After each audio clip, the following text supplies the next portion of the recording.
Untold Truths. This is a masterclass that you want to join in. You want to take notes. You want to tell your friends and your family members about this class. It's going to be definitely some jaw-dropping information that you are going to receive on tonight. So just get ready. We have to give honor where honor is due. Just thinking about some of the testimonies that we have been seeing and witnessing. God is good. I'm telling you, He's faithful.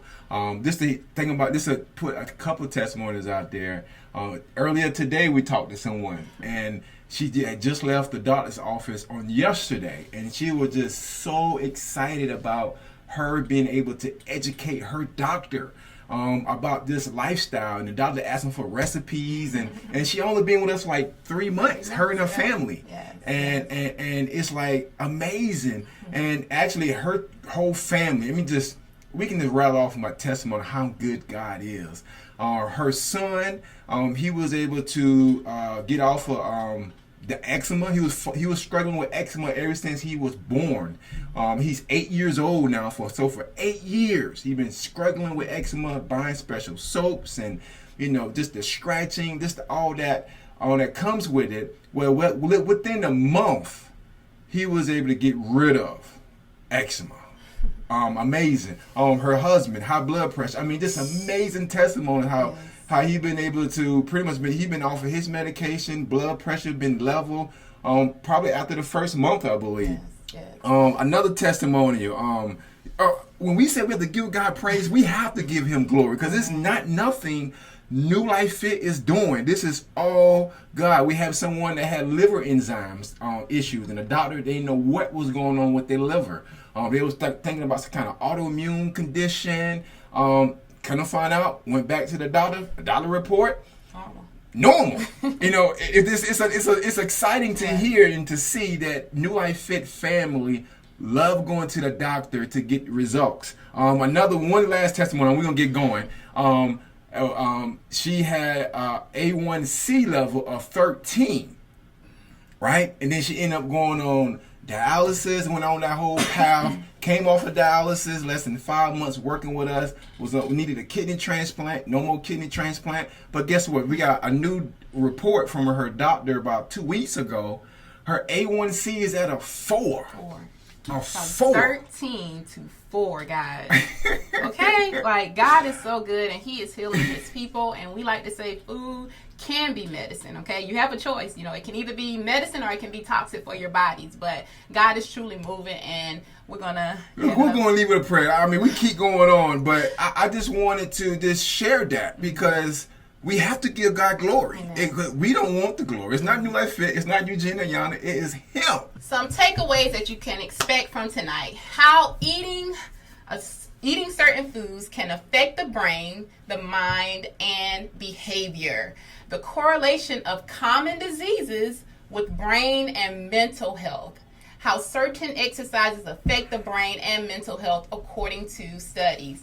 Aging and brain health, detoxifying that brain of ours. I know a lot of times we don't think about detoxing our brain. We mainly think about detoxing our bodies. But guess what, guys?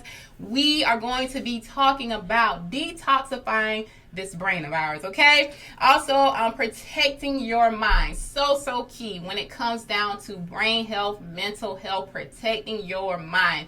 Go ahead. And also, we're going to give away some freebies. Absolutely. We got some specials as well. So stay tuned to the end where we give away the freebies, and we are going to share with you how to receive the freebies as well. But just before we get started, I know we're going to have people that someone probably never really started the journey of really going that route of taking care of their health. And so we may say some things like terms like intermittent fasting. We may say some terms that you may not never heard of before, okay? So we may, define these topics. So I want to say that also we're going to have some people that very familiar with the terminology.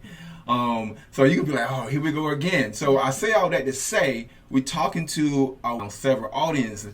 So we want to say, like going to the grocery store, have the grocery store mindset, right? The grocery store have I don't know how many products in the grocery store, thousands and thousands of products, but you have a list of what you want to go get, right? So what's not for you, it go over your head, you don't understand it, or you heard it before, okay, just let that go, and it'll be something else. It's going to be just for you, okay? All right. So I don't even know if we introduced ourselves, but we are Eugene and Ayana Williams. We are health coaches with New Life Fit.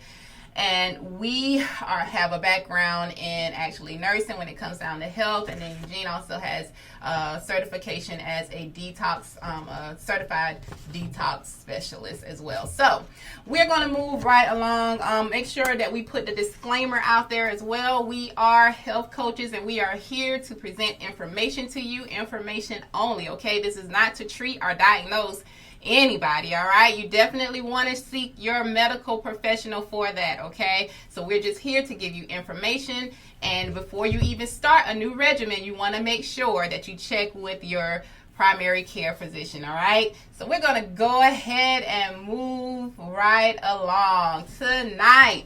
The first topic, before we move on, you want to say something? Yeah, the first topic, basically we're talking about the brain, right? So I really wanted to kind of give the idea of this organ, of like how big this organ really is in the perspective of how it relates to our overall health. Now, the organ only weighs like 2 to 3 pounds. So I say how big the organ is, right? It's not that big. But what it do, how much functionality it has within our whole entire body is mind-blowing. This little organ weighs about 2 to 3 pounds, but it uses up to 20 to 30% of your overall body energy. Do you get that? Do you understand that? So almost 20% of blood flow is used in the brain. Almost 20% of our body oxygen is used in the brain. So it is very serious when we talk about overall health as it relates to the brain. And a lot of times we only look at certain areas of the body. You know, we divide it, you know, this particular condition, that particular condition, you go see that particular specialist. Well, tonight when you leave, you're going to understand that everything is connected. That everything is connected. And if when you eat a certain diet, it helps treat, or it helps every organ, it helps your whole body. So I really want you to get the magnitude of this brain that we're about to go into a lot of information about. Okay? Get ready. All right, guys. So I have a question for you guys. Of course, we like to have some interaction going here. What do these dehydration symptoms all have in common? What do they all have in common? Fatigue, grouchiness, lightheadedness, delirium, headache. What do they all have in common? Put it in the chat box. What would you say these dehydration symptoms have in common? Just place it in the comment section there. Guys, let me tell you, water, we like to call it the ultimate nutrient. That is a nutrient that we cannot live without. We need water, okay? And what was so alarming to me is that the CDC showed that 70 to 80% of Americans are chronically dehydrated. That's alarming to me. Like, that is like 70 to 80%. Yes. So you said chronically. It's not like just, just a little. You're talking about chronically. That's a little deeper, right? Chronically dehydrated.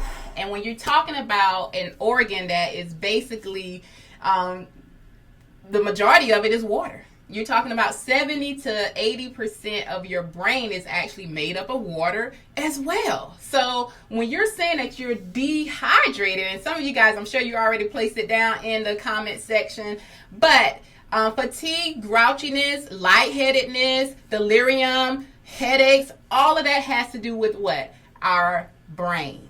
Our brain. And I know a lot of times we don't make that connection when it comes down to brain health and hydration, but it is super, super important. And we want to make sure that you guys understand how important it is to stay hydrated. Now, it doesn't just mean drinking water. Yes, we should get about 8 to 10, sometimes a little bit more, depending on what the activity is of water in glasses of water in a day, but at the same time, we want to make sure that we're eating hydrating foods as well. And what is that? Those are our live foods, the foods that have that water content in it, like our fruits, like our vegetables, guys. Those are the things that you want to make sure that you're consuming so that you can stay hydrated on a consistent basis. You want to make sure every single day that you're staying hydrated. Now, I know a lot of you say, well, I don't drink water, but I drink soda. You want to get water in your body, okay? You want to get water in. You want to make sure that you're staying hydrated, guys. When I heard that 70, I think it was like 73, but 70 to 80%, of course it varies depending on where you're looking at the study, but that's a large number. That is a large number when you're talking about hydration.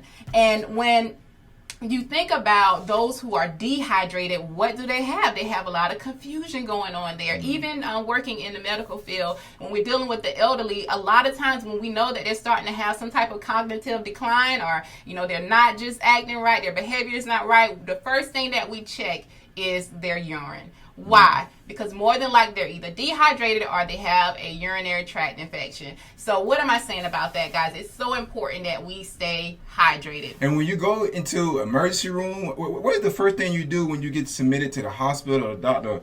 What's the first thing they do? They give you fluids. Fluids. Mm-hmm. I mean, you talk about memory loss. You talk about confusion. You talking about it plays a major role in our body. So when we think about dehydration, we just think about our body, like being thirsty. You think our body. You think about maybe if you haven't sweating a lot, But listen, your body uses water every single day just to function. I mean, you lose water. You're talking about your body's processing through digestion, to breathing, your body is using water. So you want to be hydrating every single day. Yes. Water. And it's so simple, right? You like, these are little things that we teach us that makes the world of a difference. It almost like, really talking about? Yes, water will make your mind so much in a better state. Mm-hmm. And we was talking to one of our coaches. We look at her as a coach. And one morning, she was basically stating, we was having a conversation, and she used to be sharp. She used to be on it, and she said something under her breath. Was like, I didn't have my glass of water yet this morning. Mm-hmm. I need to get my water. Hold on 1 second, so I can get my thoughts together. So we're talking about Untold Truths Masterclass. Mm-hmm. We're not being taught these it sounds like elementary stuff, but simple, these are like operate in the optimum level. Mm-hmm. You go to the grocery store, you go to out to eat. I mean, you got all these choices to choose from to hydrate, but are they hydrating your body? You drinking fluids, but still dehydrated. Mm-hmm. Do that make any sense? These like sports drinks. Some of these drinks in the alkalinity side is so dehydrating, so on the acidic side of state, they're literally causing you to be dehydrated. So you being more thirsty. And you think you're thirsty, you're eating more food. So that we can keep going on and on, but I hope you get the point as it relates to our brain health. Water is an ultimate nutrient. Ultimate nutrient. Cannot live without it. Once your body is drained of water, guess what? It's not much longer that you will be here. So we need water, the ultimate nutrient.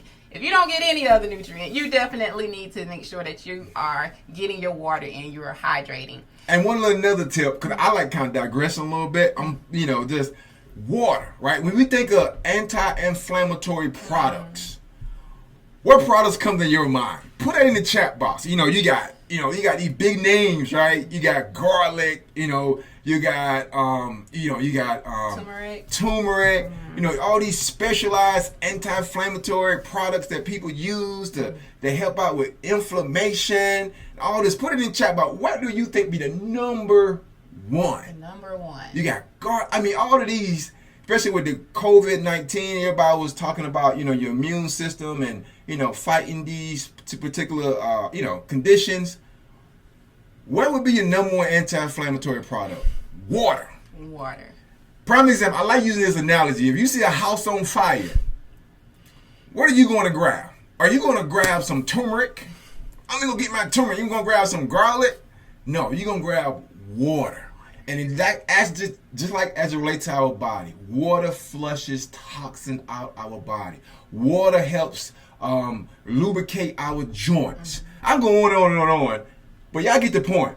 We're talking about brain health. We can't talk about brain health without talking about water. Water. The majority of your brain is made up of water. All right, guys, so let's move right on here. Now, on the same lines of nutrition, let's talk about a couple of things. When you hear the standard American diet, which of the two do you think of? Number one or number two? When you hear the standard American diet, do you look at number one, or do you think about number one, or do you think about number two? Which one? Which one of these pictures here do you think about when you hear standard American diet? Well, guess what? It's definitely number one. And many people across the world look at the standard American diet as what we call the SAD diet, because it's so full of processed foods, such fried foods, the things that you see right here. And this is only a little snippet of them. But not many people are consuming a lot of fruits and vegetables with some. Now let's define standard American diet, right? 'Cause I noticed somebody looking that, standard American diet, what is that? I know we got some people that have been following us. They probably been hearing about standard American diet for a long time. But the standard American diet is basically the diet that most Americans eat. Over 90% of Americans eat the standard American diet. What is it?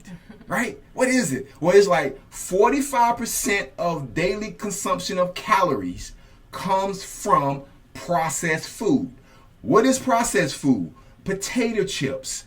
You're talking about, fast food, all of these crackers, chips that was in a wrapper, that was in a paper, that got expiration date on it.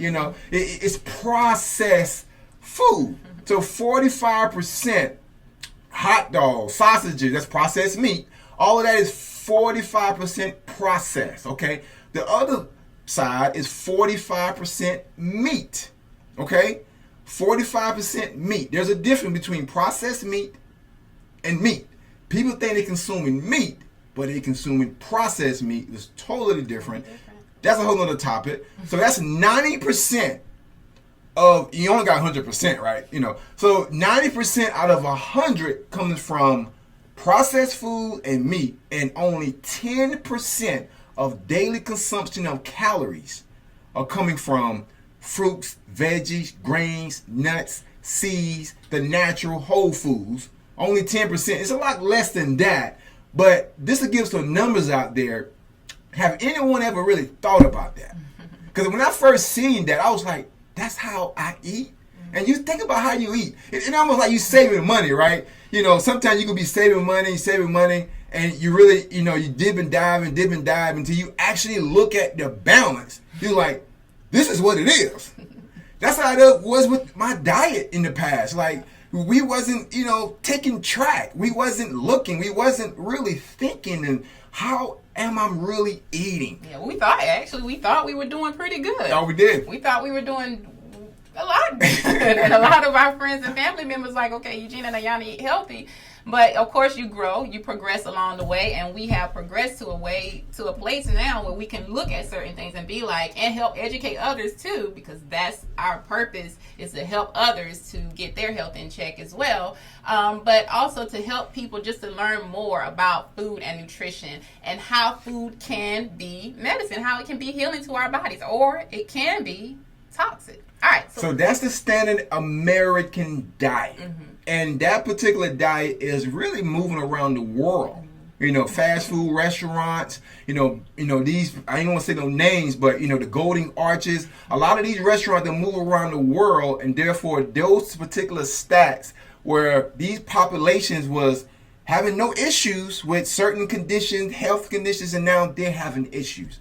Well, we're gonna dive deep. understanding what kind of diet is affecting our brain. This standard American diet, what is it doing to our brain? All right, so let's talk about a couple of things here. Let's talk about weight. A lot of times people don't realize that, weight plays a big role when it comes down to our brain health. There's a doctor that we actually follow as well. His name is Dr. Amen, and he did a study on actually obese brains.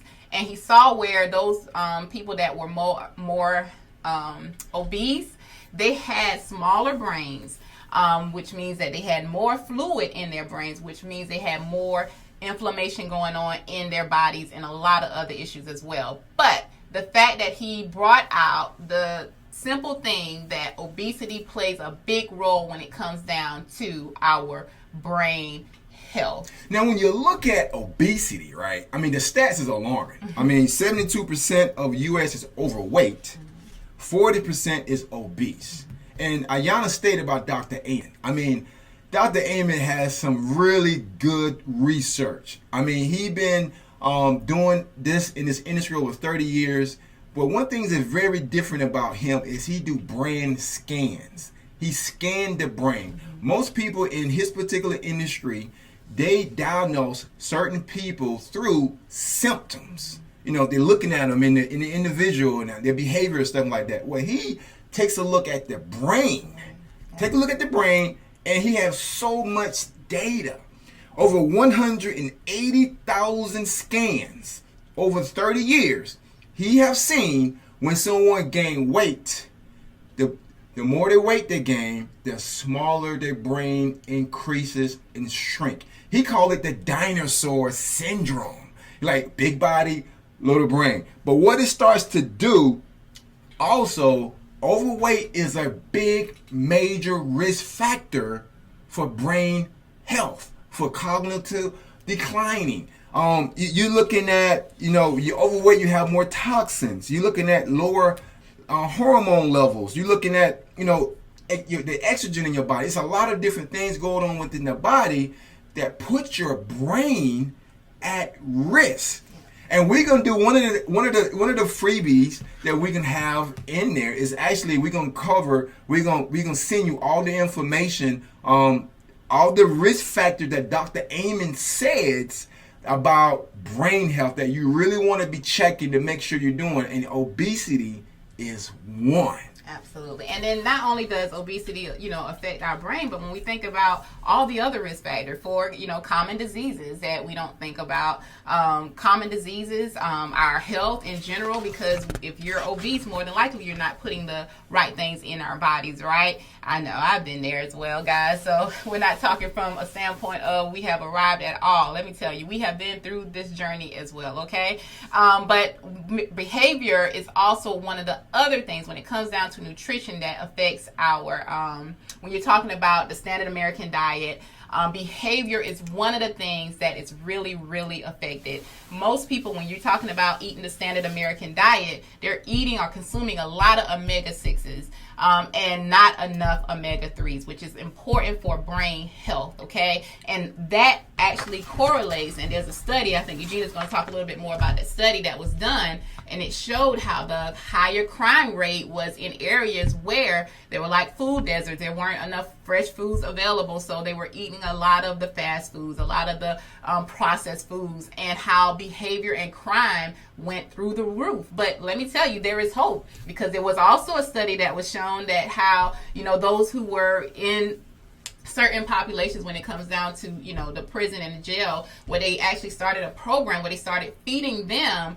different foods when it comes down to like your whole foods, like your fruits and your vegetables and your grains and different things like that, and how their behavior literally changed, guys. So when we're talking about diet, when we're talking about putting those foods into your body, nutrition, the nutrition that your body, your brain, your mind needs, you cannot argue with eating the foods that God has placed on this earth for us to eat. Now, also, one of our objectives on this day, on this evening, is actually to help, you to take action, to motivate you all. Not just to inform you all. But and when you see things like this is like almost like gets you upset, kind of, right? You know what I mean? When you really start to see these statistics about, let's say omega-6 and omega-3 ratio, right? The normal ratio is 4-to-1. When we talk about the way our diet should be, we should have omega-6, 4-to-1 omega-3s. Okay, the average American ratio is 15-to-1, out of balance, right? Now, in food deserts, in some of these areas that don't have, grocery stores as much, they got a lot of, fast food restaurants, convenience stores, do you know what their ratio is? 25-to-1. Okay? Now, let me say this. Behavioral issues, aggression issues start to come about when you get out of the range of 4-to-1. And in these neighborhoods, they're 25-to-1. It was a study done in Camden, New Jersey back in, I think it was 2014, and how they seen this particular area was just having so much more crime than other areas. And they went in and they seen how their diet was.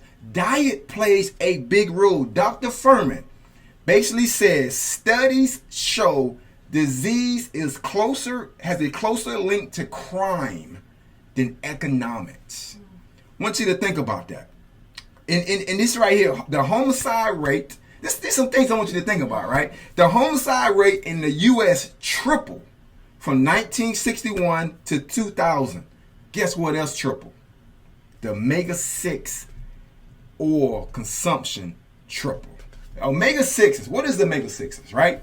Most processed foods, you're talking about canola oil, you're talking about, vegetable oils. You're talking about the average American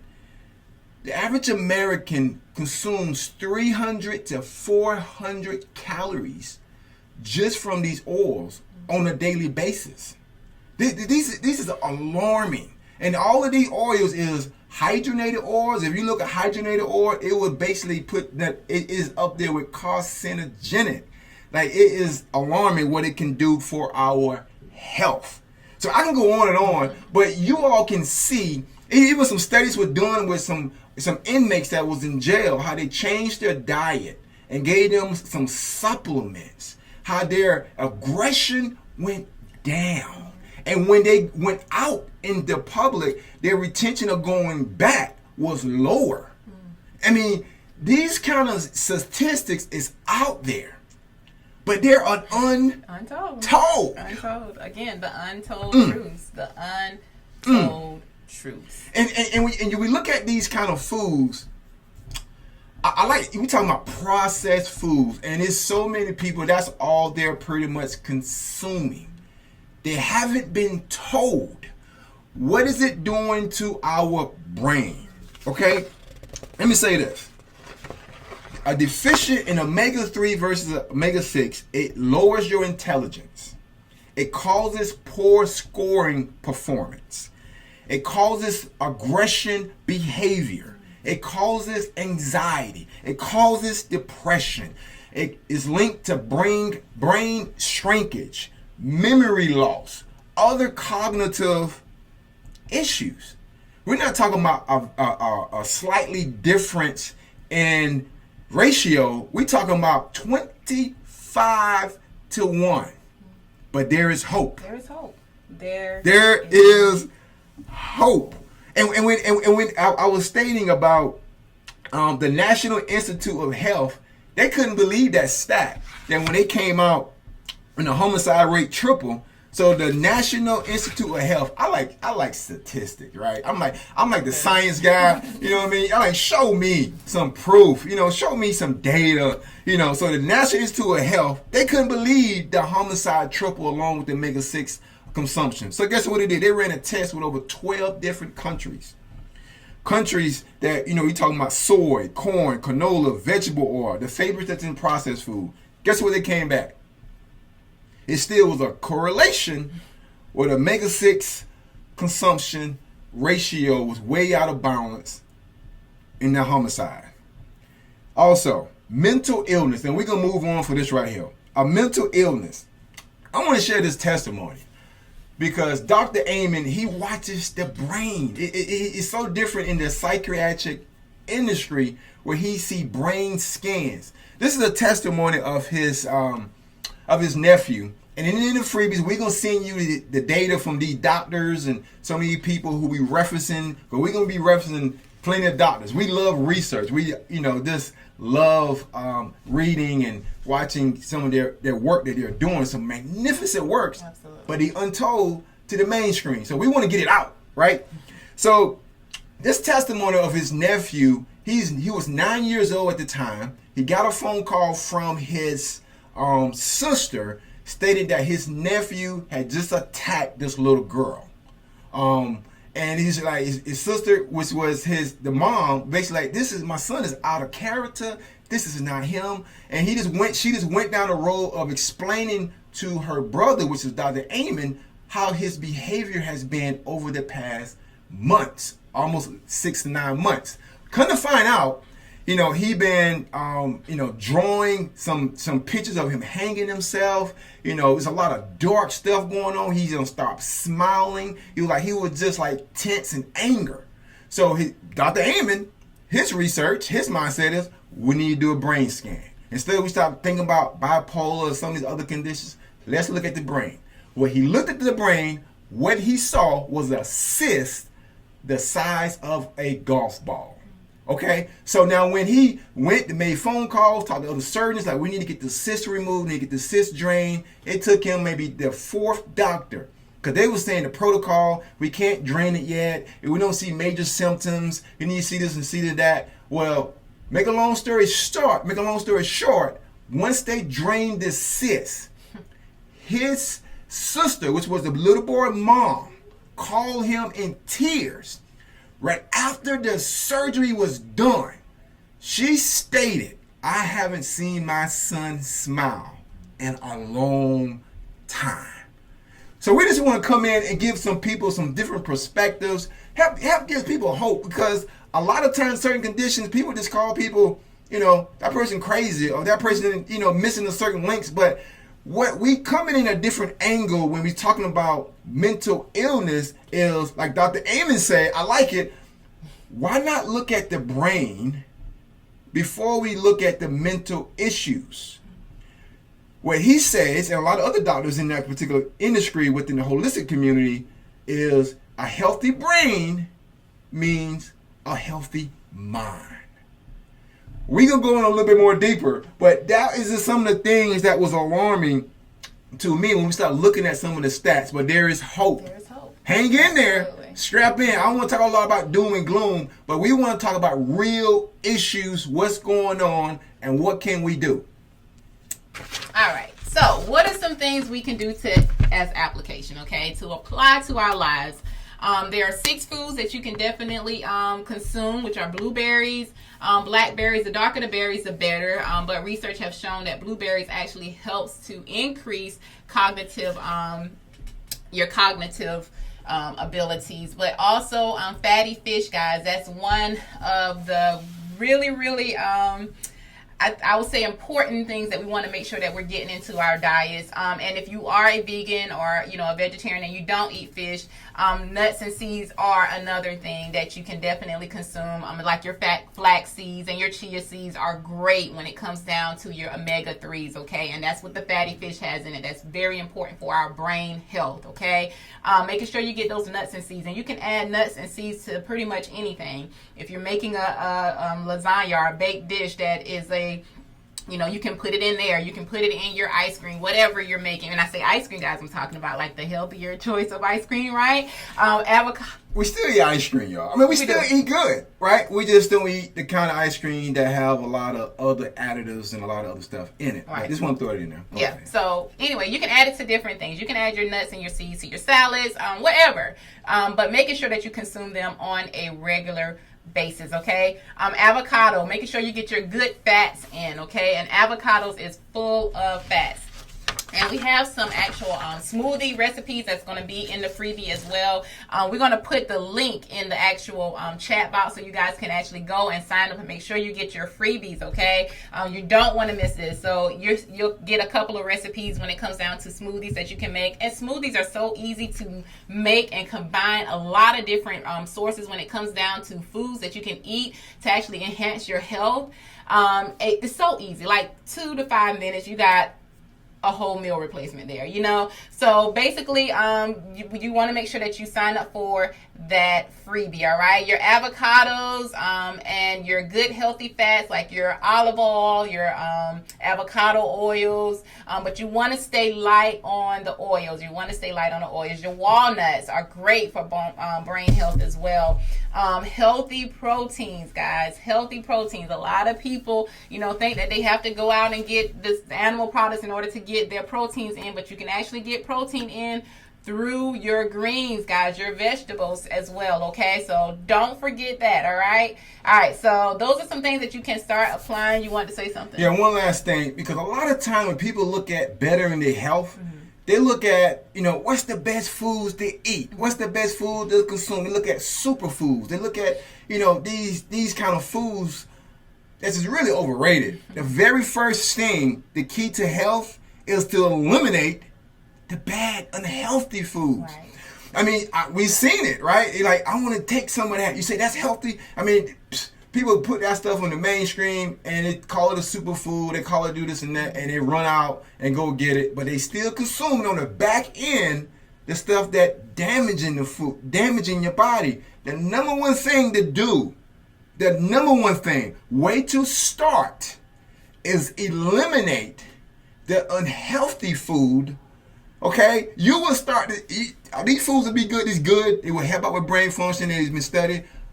But if you would just stop the unhealthy foods, you will see a difference. Absolutely. So adding these onto your diet, along with starting to eliminate, and we know it's a process. It's a process for us. Okay, so you're not going to overnight just throw everything out of your cabinet like I did. You're probably not going to do that. But definitely starting to eliminate some of the more processed foods and adding these foods into your diet, the whole foods, the plant-based foods into your diet, guys. All right. So have you ever heard of type 3 diabetes? Now we're moving on to some untold truths when it comes down to common diseases, okay? Common diseases, type 3 diabetes. Have you ever heard of that? Put yes or no in the comment section. Yes or no. Have you ever heard of type 3 diabetes? Everyone for the most part, everyone have heard of type 2. From pre-diabetic or diabetic, almost 50% of the American adult population is in that category. They're either pre-diabetic or diabetic. That is alarming. And you heard of type 1. But have you ever heard of type 3? Put it in the comment section, yes or no. Yes, so when you're talking about type 3 diabetes, guys, actually that's what they're now labeling Alzheimer's as type 3 diabetes.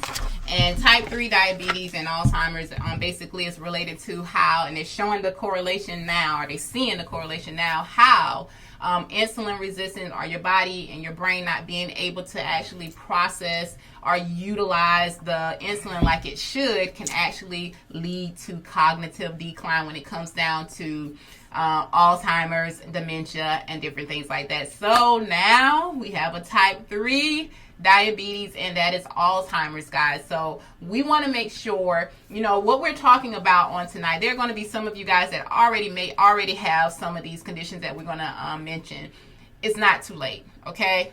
And then for those of you who are tuning in and you're like, okay, I don't know why they're talking about this. I can't use this information. I'm good. I'm healthy right now.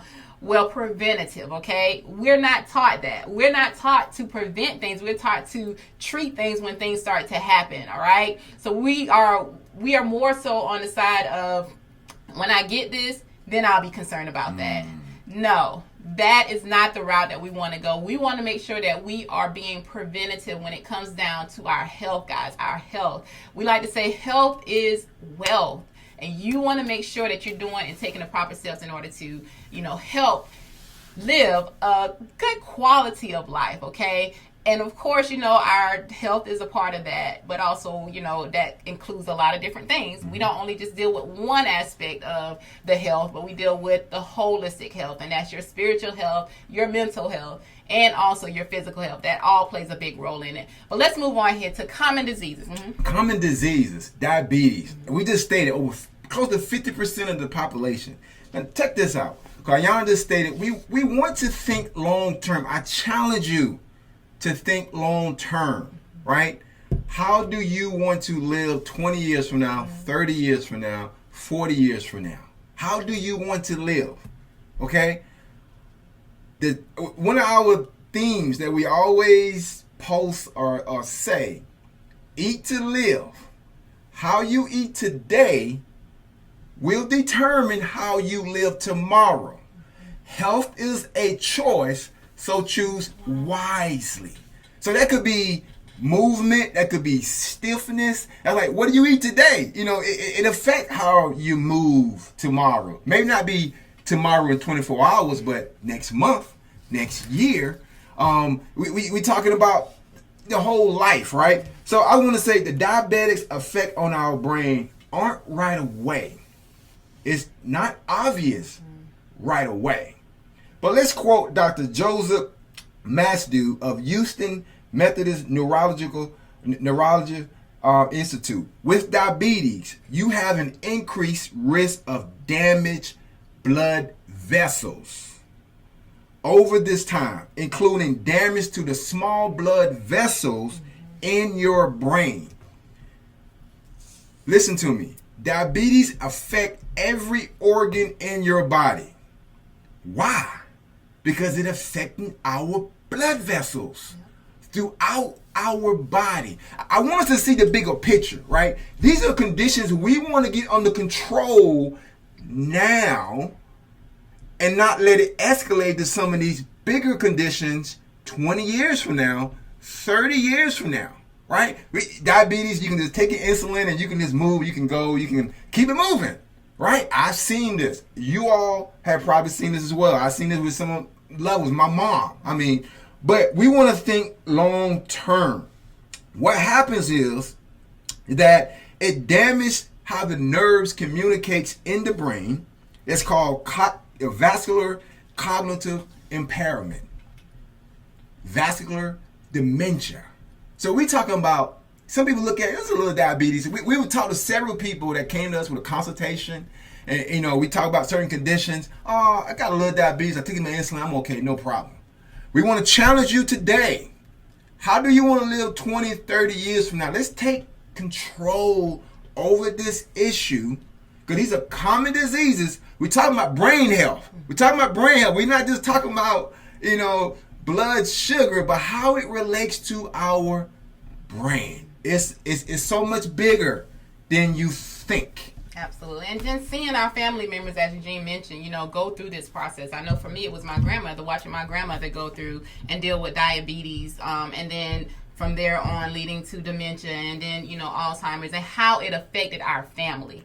That was the biggest thing for us, for me, just seeing how, the stress that it caused on my mom, my aunts, and my uncles, just seeing their mother go through those challenges when it comes down to taking care of someone who has Alzheimer's. And what I love about the fact when it comes, and I know we're not talking about Alzheimer's right now, but these common diseases lead to those things, okay? We are going to come back and talk a little bit more, we may, depending on how much we share now, about Alzheimer's, but how it affects a whole family, but there is hope, guys. Dr. Amen, with his studies and how he's doing these scans, these brain scans, he's able to see what's going on and help you to get the brain back to functioning where like it should be. And it's very, very few cases where he wasn't able to do it, but there are studies that are showing where people are changing some lifestyle changes, okay? And how Alzheimer's is being reversed, guys. When we say lifetime changes, lifestyle changes, we're talking about changes that you can make like right now, this day. You don't have to call this 1-800 magic number. Go on Amazon and order this magic product that's gonna help my health. No, you can go to the grocery store. Today, right now, right now. Yeah. So we want to give hope.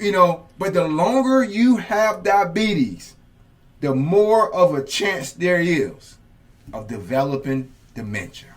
Type in hope in the comment section, because there is hope. In spite of all that, we have seen testimonies within ourselves where people have been struggling with diabetes for 5-10 years. Longer than that. Mm-hmm. And get it under control a lot quicker than you think. Okay? So just type in hope. Because we talking about, it can lead to this and Alzheimer's and dementia. But listen, we want to tackle it right now. Okay, we got to get going. We got a lot of information we want to cover. We may have to do our part 2.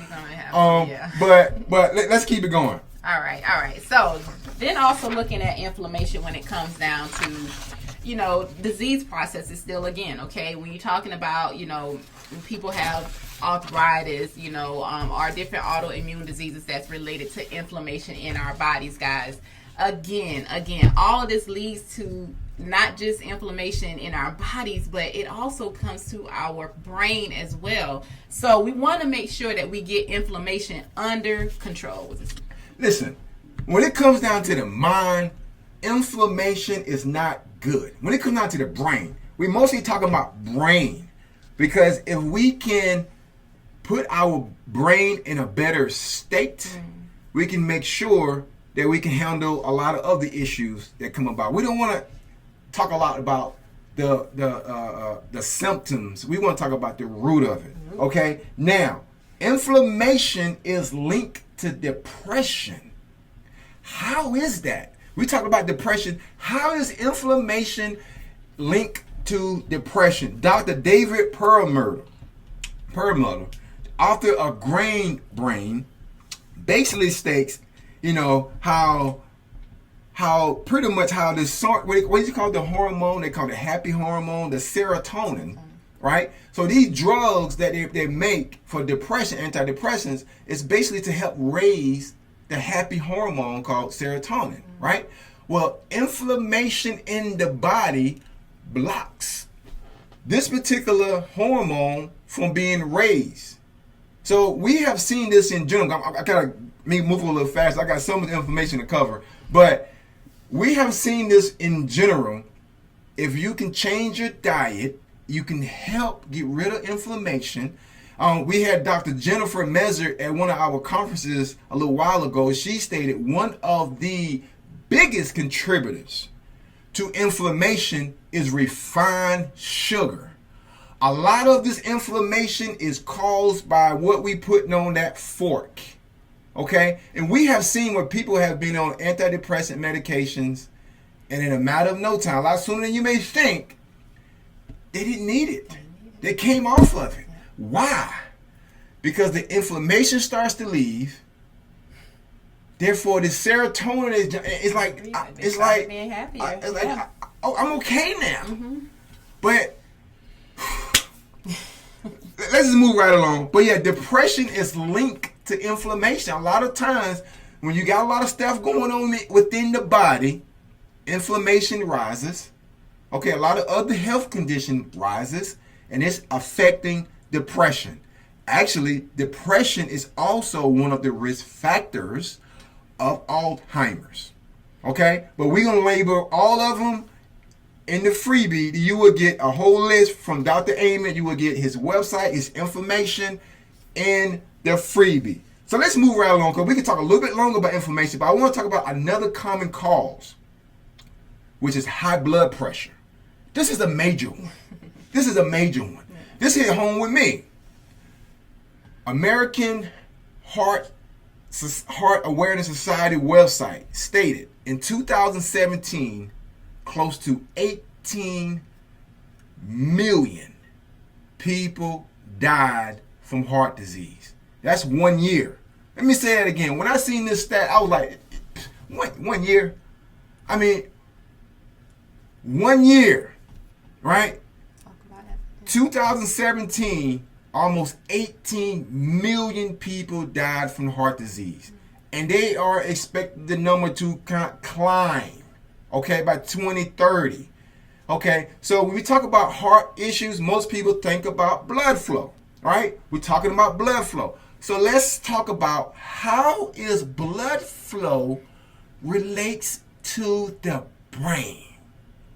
A lot of people having issues with blood flow, blood circulations, okay? But how does it relate to the brain? I'm glad you asked. Now, blood travels nutrients. It gets oxygen to our brain. Let me ask you this. If our brain uses 20 to 30% of our body energy, I stated earlier, it uses 20% of our body oxygen. It uses 20% of our blood flow. If we having blood circulation issues, if blood is not coming to our brain like it's supposed to, it's not bringing the nutrition, the nutrients to our brain like it's supposed to. It's not bringing the oxygen to our brain like it's supposed to. So guess what happens? And we talking about Dr. Amen, but it's a lot of other doctors that we follow too. But Dr. Amen just fascinates me that he can show an image of a brain before and an image of a brain after. How it look. I mean, how it's like deformed. It's like it got holes. It's like holes. It's like, I mean, but then after the fact, from treatment, lifestyle changes, you can see how the holes start to feel. You can see, and they're testifying to how they feel better. But blood flow plays a big difference when it comes to our brain. Okay? And I could keep going on, but y'all get the point. Our brain only weighs 2 to 3 pounds.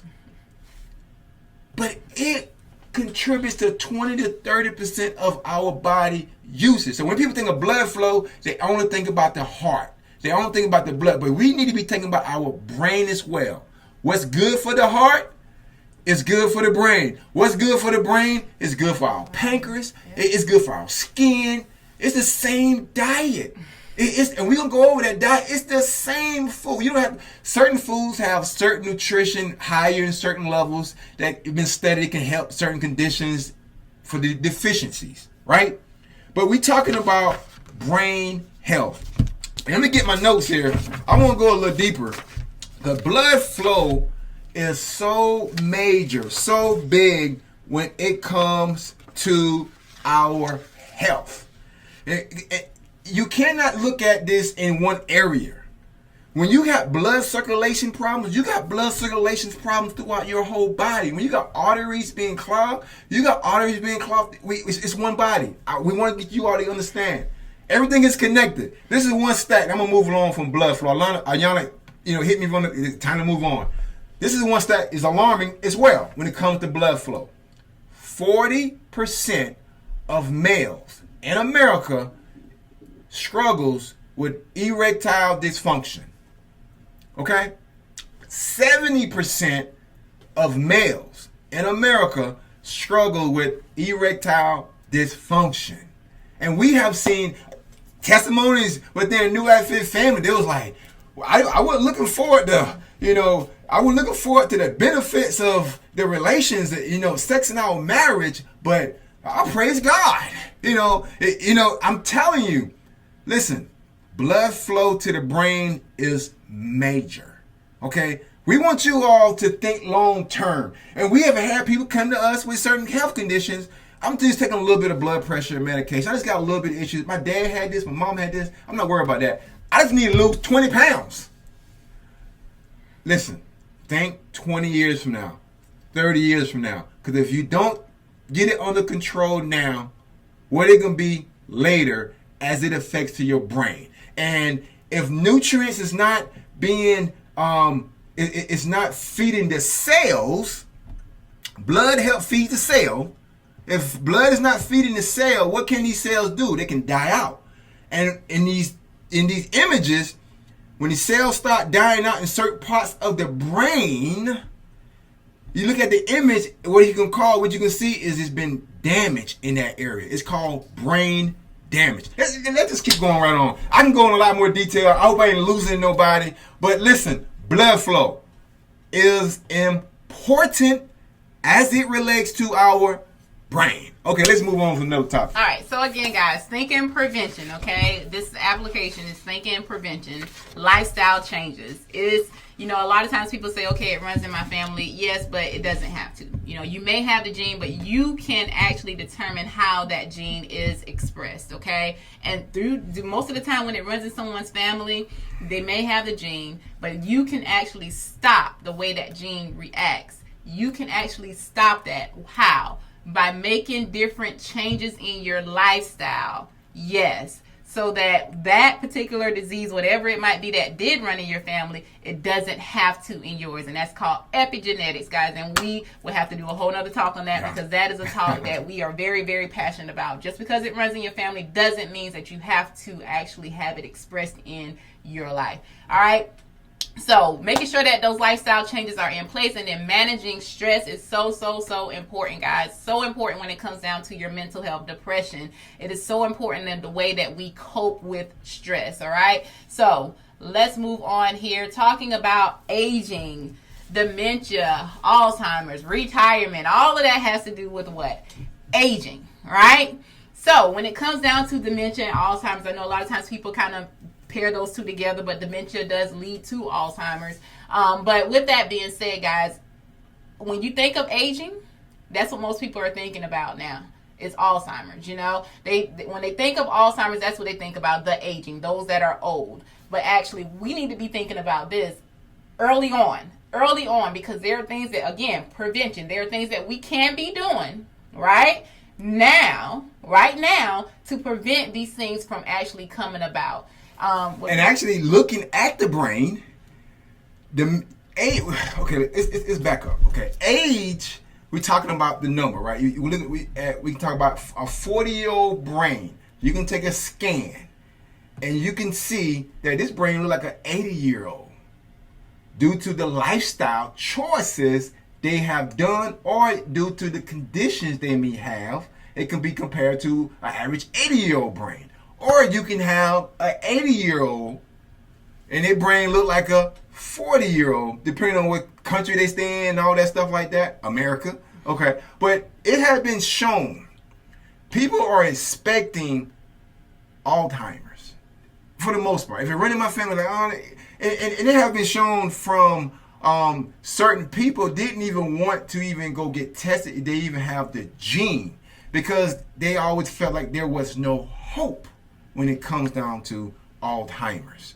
But we coming in here to share with you all, there is hope. There's new studies, there are new findings, and prevention is the way to go. This particular disease, stated by Dr. Dave Bredesen, basically stated that this particular disease should be very rare, extremely rare. And studies have been done over people who have died, and autopsy came back over 110 years old, where they had no traces of the Alzheimer's.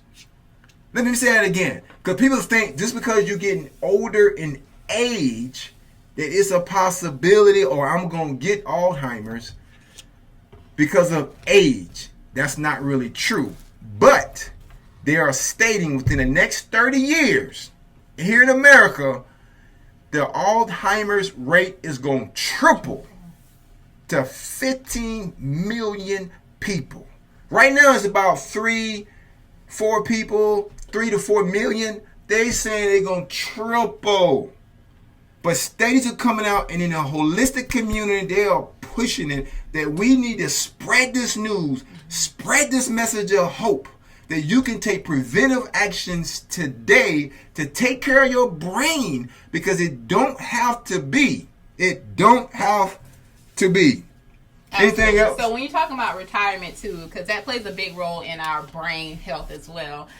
Because a lot of times, people look forward to retiring, right? But we've heard it before, where someone retires and then they start to decline because they're not challenging their brain. They're not getting involved in certain communities. They're not being challenged by whatever it may be in life. So they decide to, not do a whole lot, just kick back, and a lot of times we see it when people retire, the decline starts to come in. But basically what we want to come in and tell you guys that, it's very important because we're seeing it. We're seeing it in certain zones, like the blue zone, what they call the blue zone, where people are coming out of retirement. They're retiring from their jobs. And when they come out of retirement, they are active. They are out there riding their bikes. They're running. They're very, very close to their family. They're actually an active part of their family. They're actually a part of different groups where they feel like they have a sense of belonging. They have friends, people their age that they can communicate with. So that's very important when you're talking about retirement. Blue zones. It may be someone on here like, blue zone? What is he talking about, blue zone? You talking about the color blue? Is a particular zone somewhere it's called blue? Well, actually, it's some studies been done by the blue zone movement, right? It's a book out about blue zone. It's a whole different company. They do a lot of research, right? So they went around the world and they discovered the top 5 zones around the world that where people live up to in their hundreds and have the quality of life. I'm not talking about just living, getting by. I'm talking about they're driving, they're active in their great grandkids' life, they're moving, they're active, right? And one of the 5 blue zones is actually in America. So we can't always just say, we in America, we can't do right? This particular blue zone, we want you to, look up them, find out information, and you will see some of the things that they are doing about their whole entire lifestyle. But it is possible to continually to live a quality of life. Absolutely. All right, so let's move on here. So again, don't stop challenging your brain. Make sure that you get connected to a support group, those of you who are looking to retire. And then also do things that you enjoy doing. That is going to be big when it comes down to our brain health as we age, especially when it comes down to retirement, or looking at walking away from something that you have done for the most part all your life, and now you're coming to a place where you're probably not going to be doing that anymore. It's very important that we challenge our brain. Now, when we say don't stop challenging our brain, what comes to mind? We're talking about challenging the brain. Like, how can I challenge my brain? I mean, had I came to anybody in mind, like, challenge the brain. Listen, you ever heard of the analogy that if you don't use it, you will lose it? Challenging the brain is what they have been doing in the blue zone. Once you learn something, you want to relearn something else. If you learn a song, they're big, and especially in some of these communities where they help go in and reverse some of these conditions. These are one of the daily tasks they do. They do what they call brain exercises. Now, y'all are gonna go over some brain exercises. They're doing things to challenge your thinking. It's almost like once you learn something, your thinking goes off. I mean, it's like autopilot. It's like whatever you done did something every single day. You heard somebody say that I went to work and that red light I just went through, I don't know if it was green. You just so in the mode of going that same route, the same routine. Your brain is not even really thinking and tuned in. Challenging the mind, challenging the brain, it does something about keeping it at the quality of level, staying sharp. Okay, I just wanted to highlight that because I know somebody out there was like, challenging the brain. How can you challenge the brain? Yes. So the next untold truth is exercising. Exercising your brain is just as important as exercising your body, guys. Like Eugene said, once you learn something, finding something new to learn, challenging your brain. I know a lot of us have heard of, doing crossword puzzles or doing, word finds and different things like that to help to challenge our brain. But there are some other things that we can do as well, where research have shown where it actually helps to increase our memory, increase our thought process, and it's not just not just working out physically, but working out physically actually helps to increase our brain health as well. HIIT exercises, getting that heart, again, Eugene talked about the circulation, right? Getting that heart rate up, challenging your body, that oxygen flowing through your body, the blood flowing through your body, not just through your body, like we're all connected, right? From the head all the way down to our toes. Mm-hmm. So making sure that you're exercising, getting that circulation going, getting that oxygen going to your brain. And HIIT exercise is a great way to actually do this. And actually studies have shown that it increases the ability to adapt to change. Because basically a HIIT exercise, high intensity training, is basically when you're speeding that, getting that heart rate raised, and then you're also bringing it back down. And you're doing that in different sets, what would you call it? Well, just different intervals. Getting your heart rate up, getting your heart rate down. And actually, we do this in the rebounding class, right? And also one of the benefits of how exercising for your body helps out for the brain is because you're helping move that lymph fluid. People don't realize, we're going to go into a little more detail when we talk about detoxification, because detoxifying your brain is extremely important. But body movement, exercise, circulation, it is key to anaerobics. Getting our heart rate, like Ayano basically saying, our heart moving, that blood flowing is very important. But let's talk about brain exercise. Now, can you really do an exercise to help with our brain? Absolutely, absolutely. So making a fist with your right hand and holding it for about 90 seconds, guys, will improve memory formation. But when you do it with your left hand, it actually improves memory recall. And this is a study that was done, I think, in 2017. You'll get this information as well when you register for the freebie. You'll get all of the researches that we mentioned in here as well. But yes. So they're going to get the brain exercises as well? Oh, they're going to get 11. So we only are going to go over 4. There's no way that we can go over all of them in a short period of time. So we're going to only go over about 4 of them. And then you will actually get a freebie with 11 of the exercises in actual... What? So no matter if you're watching this live or if you're watching this next week or whenever, the link will be attached. Yes.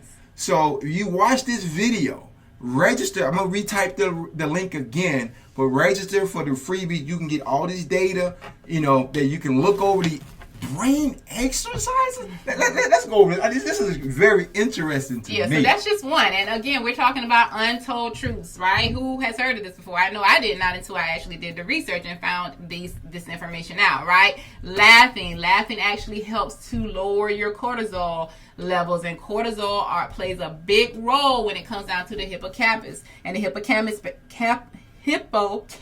actually deals with memory retention. So laughing actually helps to increase the cortisol. The cortisol actually plays a big role when it comes down to our memory formation, guys. And aerobic exercises, and I know we kind of already mentioned that already, but it plays, again, that's another exercise that we can do to make sure that we are taking care of our brain. It increases, actually, again, going back to the hippocampus, right? That part that deals with the memory, the long-term memory, it plays a big role in that. So doing a brisk walk, getting out there and running, jumping on a rebounder, which we promote big time, right? Because there's so many health benefits to that. Then also eating with chopsticks is another one. There's like 11 different ones, but they show that eating with chopsticks actually helps your body to actually build dendrites, more dendrites. And basically what that does, let me just go ahead and tell you without get the medical terms out of the way. It actually helps your body to respond to information from the brain to where it's supposed to do appropriately. So if your arm is supposed to move, it moves like it's supposed to, and it helps with that. So eating with chopsticks, and also one more thing, I'm gonna share one more. Using not your dominant hand, but your opposite dominant hand to actually do more of your daily activities. So like when you're brushing your teeth, when you're, cooking, or when you're doing different things that are safe, right? For you to use your hand that is not your dominant hand, that plays a big role when it comes down to your health. I like that. Mm-hmm. You not using your dominant hand, because just think about that. I like having a little bit of fun, loosen up a little bit. In the aspect of, if you're right hand, try doing something with your left hand. Mm-hmm. It don't feel right. It don't seem right. You drop something, but you concentrate a little bit better. And you may not be as coordinated as you would be by using your right hand or using your right side, but you're using that brain. We're talking about brain health, the untold truth. We want to continually to challenge our brain, especially as we age. I didn't say as we get older. I like using this analogy talking about old and new, right? It almost like my grandmother, right? She had some furniture in her living room, and it was, I always remember the furniture in the living room. I didn't never remember her getting new furniture, but it always looked new. For some reason.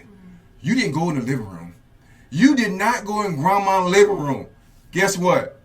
It was new because it wasn't used as much. She took good care of it. Even though it was 30 years old, because she took very good care of it, it still looked like new. So we take good care of our brain. Challenge our brain. If you used to do a brain scan, it still will look no brain damage. It still will. You get what I'm saying, right? You get what I'm saying, right? So I just want to put it out there. Challenge the brain. I done said that about 10 times. I want to continue to say that over and over again. Okay, detoxification. And then we about to be closing up after this particular topic. But detoxification. Do you know you can detox your brain? I mean, this particular organ that does so much are in control of so much when it comes to your overall health. It needs detox. Your whole body needs detox. Okay? Now, when you think of sleeping, do you think of detoxification? It's amazing things happen to your body when you go to sleep. Now, let me rephrase that. Amazing things happen to your brain when you go to sleep. And you all know this, right? If you don't get enough sleep, I mean, you almost know the next day it's like you be more forgetful. I mean, it's like mood is not right. Yes. Talking to someone who works night shift, right? Yes. Little sleep does lead to mood changes, and it also leads to memory loss, guys. So you want to make sure that you're getting the proper sleep. 6 to 8 hours is what's recommended for those adults, right? You know, children needs more than that, but definitely.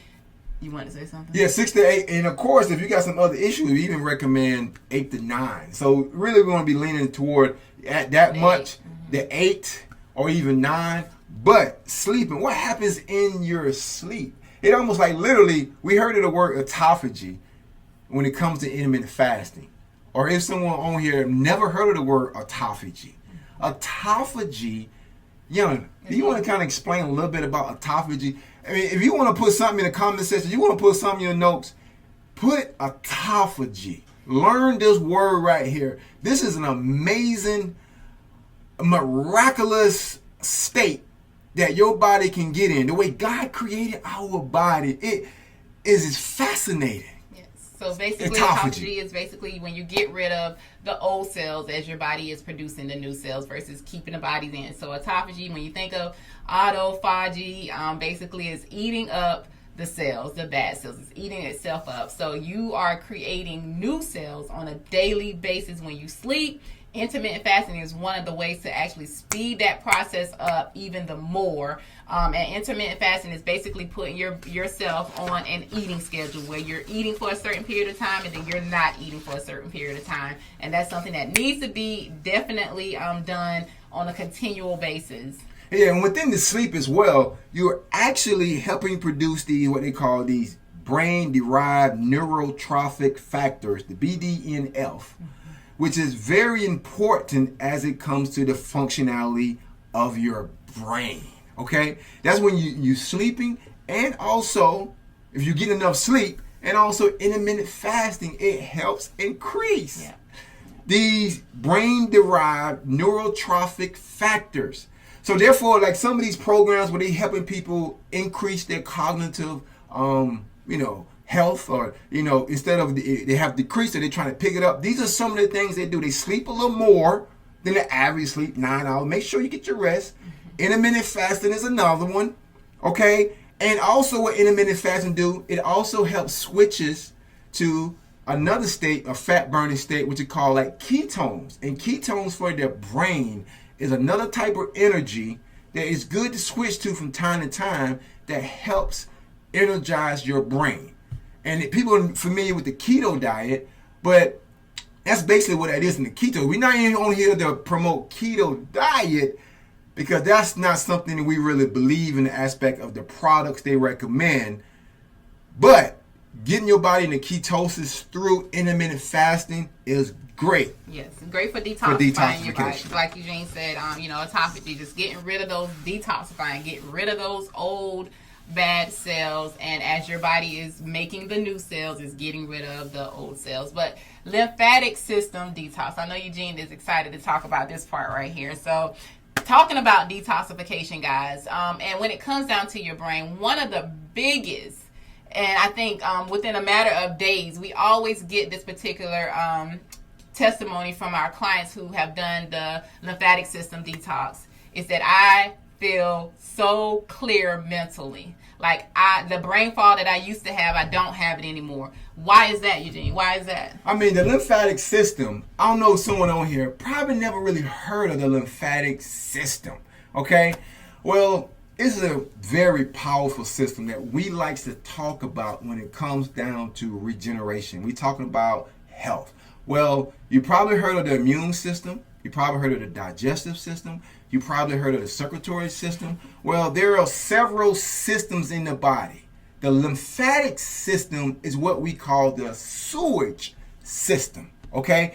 We talked about the blood feeding the cells. We talked about the blood transporting the oxygen, transporting the nutrients. Okay, anything that consumes has to eliminate. Okay, so the lymphatic system is the elimination of cells. How many cells we have in our bodies?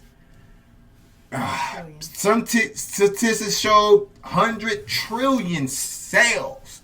And we break it down from our muscles, from our skin, our organs, our tissues, we are made up of cells. Okay? So, detoxification is very crucial to our health when we start talking about the lymphatic system, because so many people, lymphatic system is clogged. It's not circulating. Okay, and as it relates to our brain, just like we have blood vessels, we have lymph vessels. So the lymph vessels help transport the waste from your cells through your lymph nodes. It's a whole system, and it comes out through your urine. Ayana stated an actual testimony. I mean, it's so many testimonies, but one to come to mind. This is really one. I mean, several. This young lady had a car accident, and she had back trouble for 5 years.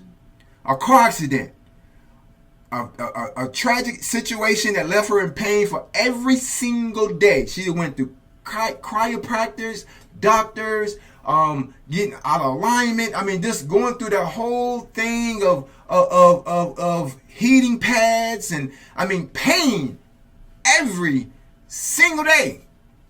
It was the 4th day or the 5th day on the lymphatic system detox. She realized she ain't had no pain. Unbelievable. And it just states, no matter what you have been going through, no matter how much pain, no matter how much suffering, no matter the past, today is a new day. It's a new day. We granted brand new mercies. Today's a new day. And that should excite you. I hope it's giving someone hope. Because someone out here may have been going through. We just want to say, hold on. We serve a good God. He's still in the healing business. And when we talk about rejuvenation, we talk about detoxifying, we have to talk about the lymphatic system detox. And actually, That could be in the freebie box as well. As it's not gonna be a freebie, but it's gonna be a 50% discount off of the detox that we have, because we have a whole plan laid out that can show you by using food. Let me say it again. No products. By using food, you can help get these toxins out of your body, and you can see it in your urine. So as it relates to our brain health, mental clarity, I mean, it's a brand new person when you start putting all these on top of each other. Sleep. You're talking about detoxification. Intermittent fasting. You can start small. You know, you need some help, send us an email at williams@newlifefit.com. You know, some of these people, you know, we like helping create lifestyle changes. Okay? So you can create a lifestyle change for the rest of your life. And we had a testimony. We're about to be closing up in a little bit. We had a challenge that put out there at the beginning of the year. New Lifestyle Challenge. I think it started the second week in January, right? It was kind of some simple things to do. Some people look at, oh, I can do that.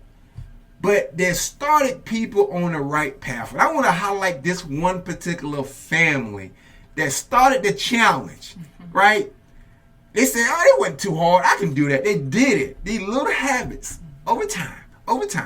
And they said, you know what? I want to get some more assistance to take it to another level. So they became a part of the New Life Fit family.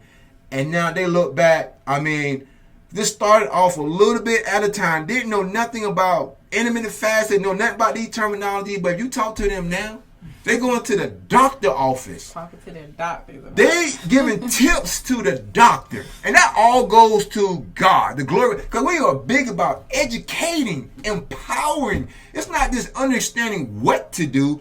It's understanding why I'm doing what I do, so you can take more responsibility over your health.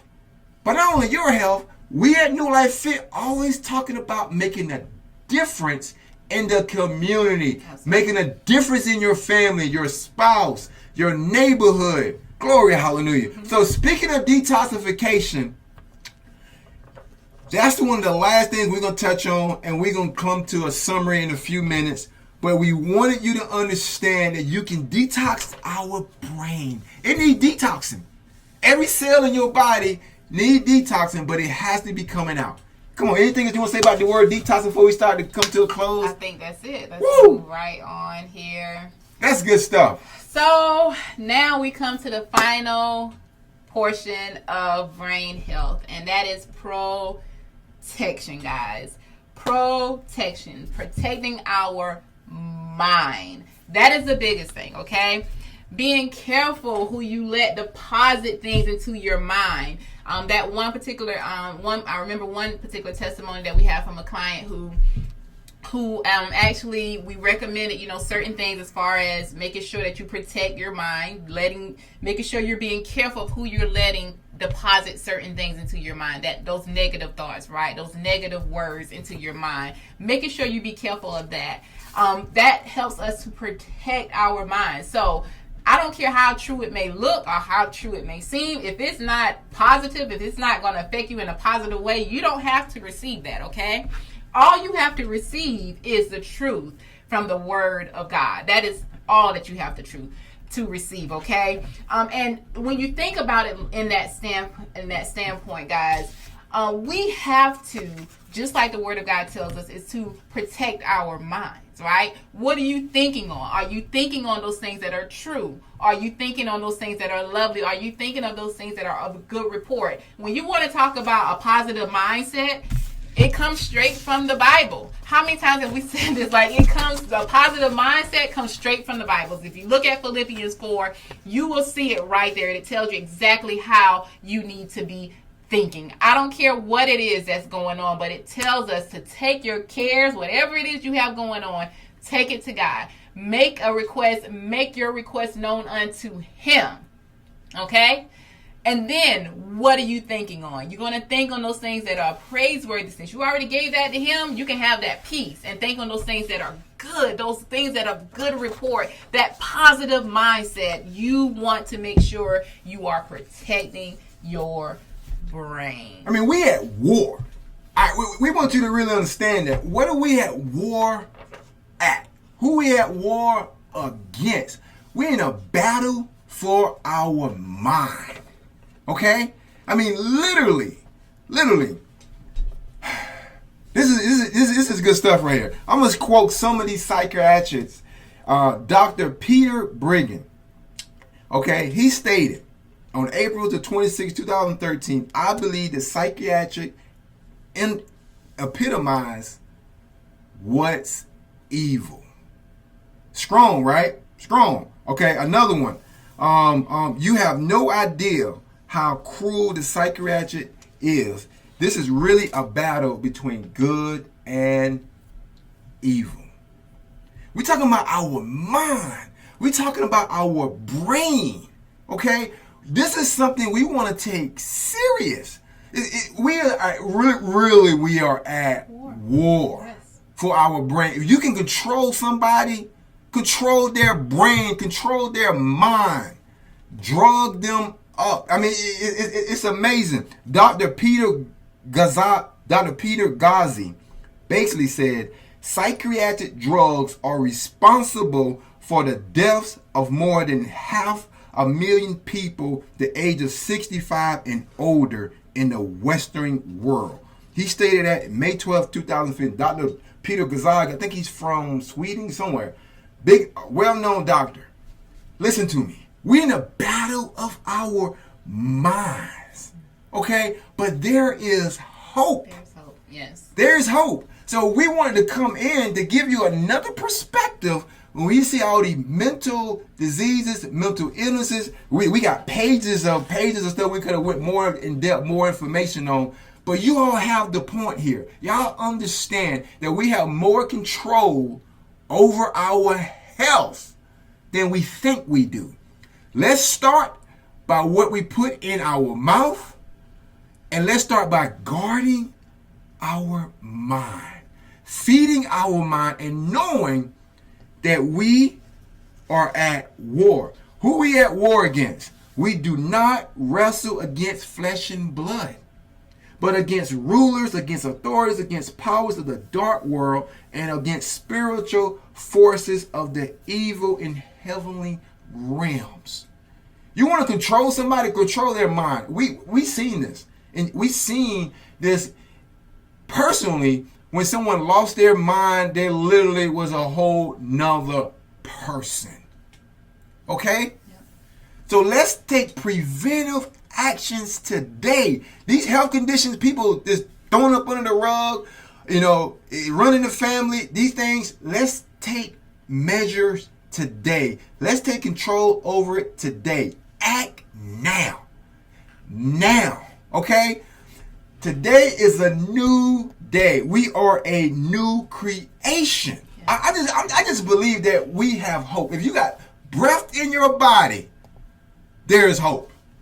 There is hope. So enough of that. But we wanted to give you all some untold truths when it relates to our brain, relates to our mind. That a lot of things are not really talked about. And what they're putting in these foods to help control our minds, what you're watching to help control our minds, take responsibility. I'm guarding. It's something about this mind. I know we got 5 out of 10. We got to close up. Your mind is always open. It is never closed. You may be sleeping, and if something is going on in the background, it is getting in. Your subconscious never shuts down. Your mind is always open. Always. I want you all to understand the importance of the health of our brain, but also to understand the state of our mental health plays a major role on your bodies and also where we can spend eternity. Because we want to give God praise. We want to give him glory. Because he is a healer. He's setting the captives free. Amen? Amen. Woo! Hey, we got to close out because this has been exciting on today. If you haven't registered, we're going to put the link in the register box again to register, to get some of that information that we have been quoting, some of the doctor's information, some of the brain exercises, some of these 11 risk factors that Dr. Amen recommend that we should be checking off to make sure our health is in good tact. Okay? Man, this has been an awesome day, an awesome event. I hope you all is encouraged to keep pressing on. Absolutely. And you all have a great night. Put hope in the comment section before you leave. This hope, because there is hope. Okay? Amen.